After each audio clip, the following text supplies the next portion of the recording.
Ray. Would you consider the Panthers a dynasty?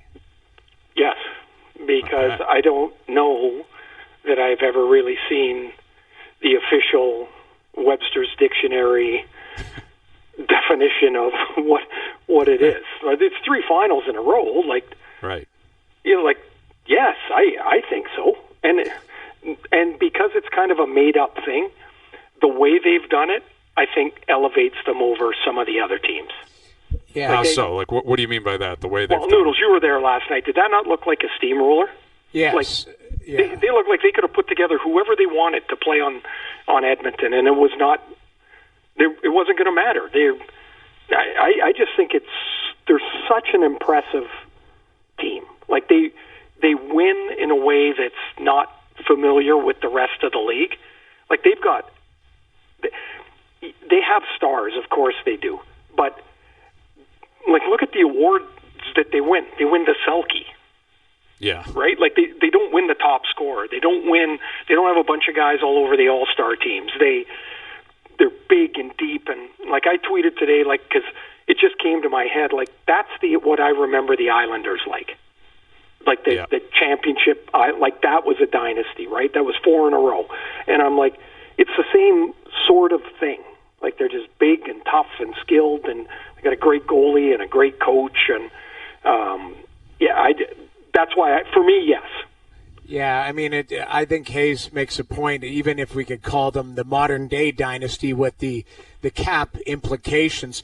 Ray, Billy Zito said to us last night he thought that there was a chance he could keep all 3 guys. Do you think do you think he's talking out of the side of his mouth, or do you think that there is a way that he could keep all 3 guys on that roster moving forward? I don't know, how, at the end of it, it's just math. Right. And I'm unless he's got a hole that he's got some other nickels buried in, it's going to cost, what is Ekblad going to cost? What is Marchand going to cost? It's not what they're going to cost, Ray. It's what some other team might offer. Aaron Ekblad's got to go to them and say, "We'll give this guy someone's going to give him $10 million or offer him $10 million." Okay, and what's a hometown discount? Is it taking $500,000 less a year, $1 million less a year, $4 million less a year? Someone's going to blow one of these guys out of the water. Yeah, and I think it would be really hard to be able to make enough room to get all 3 back. I would suspect they're not going to have a backup goalie making $3.5 million next year. Right. Somehow that won't be the case. They'll save a little bit of money there. How are you going to fit if Marchand? I'm reading this stuff 4 times 8. How is that going to fit for a third line winger?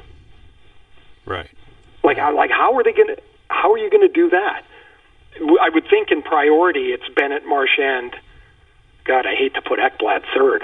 But it kind of feels like one of the reasons they got Jones was that they were going to have to move past Ekblad at the end of the year. Mm-hmm. I felt that was a this year plus future trade, and it certainly worked out really solid. I mean, he was almost kind of reborn again to play in a way that I think we probably thought of Jones before he got buried in Chicago. Ray, people get on our case about talking about Connor McDavid and his pending extension that can be signed on July 1st.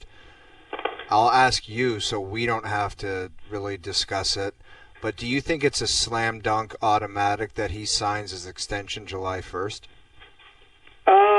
No, not the 1st.